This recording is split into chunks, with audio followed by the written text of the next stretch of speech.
warahmatullahi wabarakatuh. Perkenalkan, nama saya Sinta Lestari Kusumawardhani dari kelas 10-3. Saya akan menjelaskan pengertian SOS.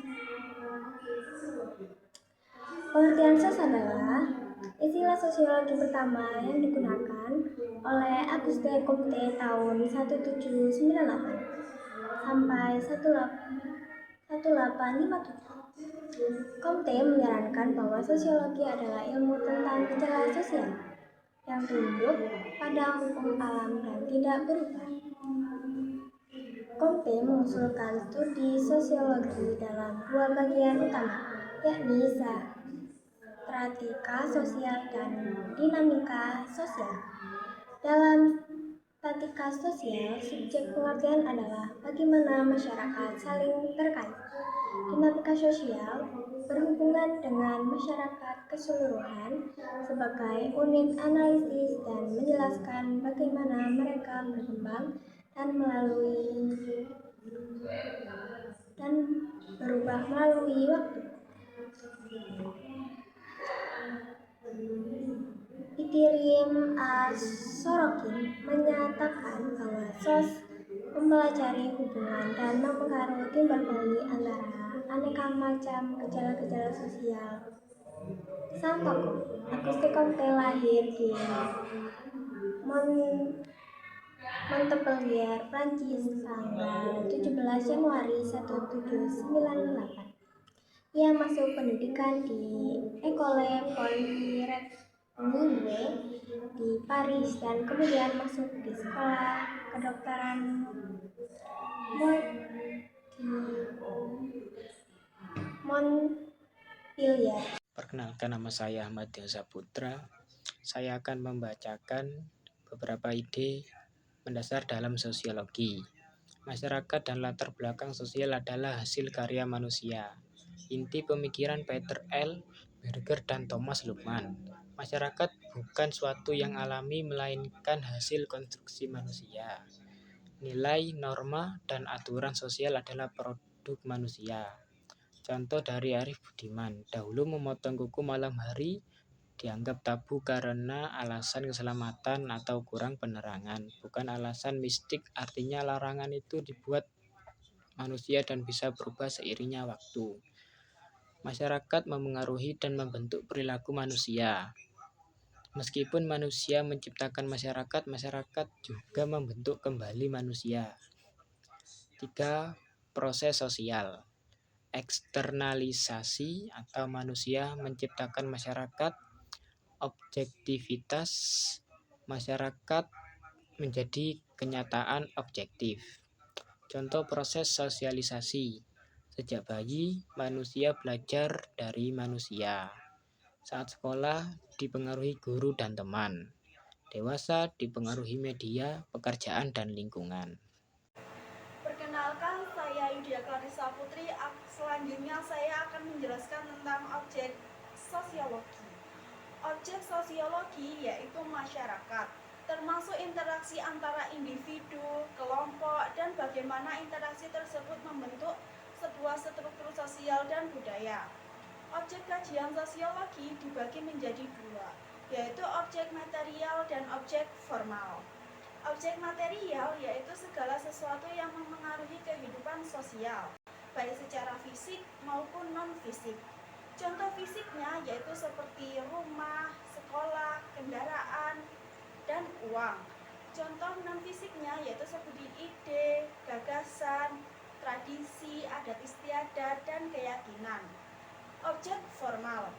Objek formal berfokus pada cara pandang dalam memahami manusia sebagai makhluk sosial dan interaksi yang terjadi di masyarakat.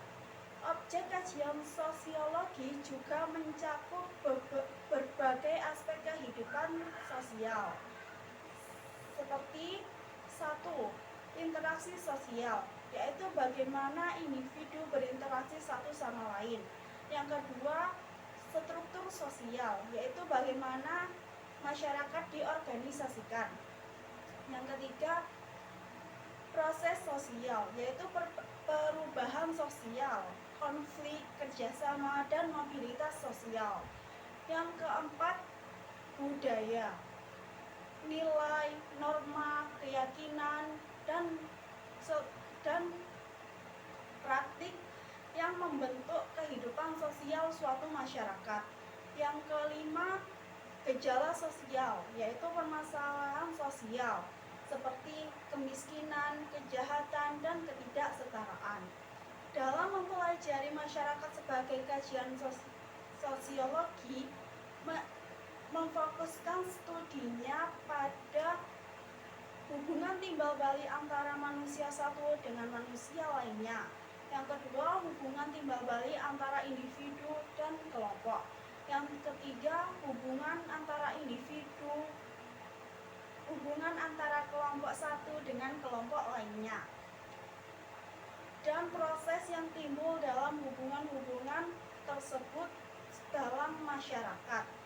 Sekian dari saya, selanjutnya akan dilanjutkan oleh rekan saya. Assalamualaikum warahmatullahi wabarakatuh. Perkenalkan, nama saya Fakih Madani. Saya akan membacakan tentang spesialisasi dalam sosiologi. Sosiologi mempelajari perilaku dalam masyarakat. Setiap sosiologi bisa memiliki fokus atau pendekatan yang berbeda. Contoh spesialisasi dan subilmu dalam sosiologi. Contoh sosiologi keluarga, sosiologi agama, sosiologi pendidikan, sosiologi gender, dan sosiologi politik. Sekian dari Assalamualaikum warahmatullahi wabarakatuh. Perkenalkan, nama saya Muhammad Zakwan Penbayagi. Dari kelas 10-3, saya akan mempresentasikan sosiologi sebagai ilmu pengetahuan. Dalam uraian sebenarnya kita telah membahas objek dan kajian serta pokok bahasan sosiologi. Tidak semua pengetahuan merupakan ilmu. 1. Sosiologi bersifat empiris. Sosiologi tidak spekulatif dan hanya menggunakan akal sehat. Sosiologi bersifat teoris. Sosiologi bersifat komutatif. Sosiologi bersifat non-etis. Tokoh pertama yang menyatakan sosiologi ini sebagai ilmu adalah Emile Durkheim.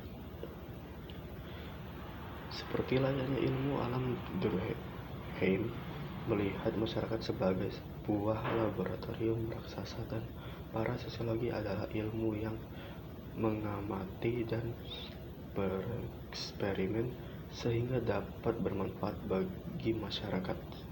Sekian dari saya. Wassalamualaikum warahmatullahi wabarakatuh. Assalamualaikum warahmatullahi wabarakatuh. Saya akan mempresentasikan hubungan sosiologi dan ilmu lainnya. Seorang sosiologi sama seperti psikolog dan antropolog, tetapi perbedaan antara sosiologi dan ilmu lainnya terdapat dalam topik masing-masing penelitiannya, tapi dalam perspektif disiplin masing-masing kajiannya. Contohnya, psikolog melakukan penelitian terhadap individu. Terima kasih. Wassalamualaikum warahmatullahi wabarakatuh.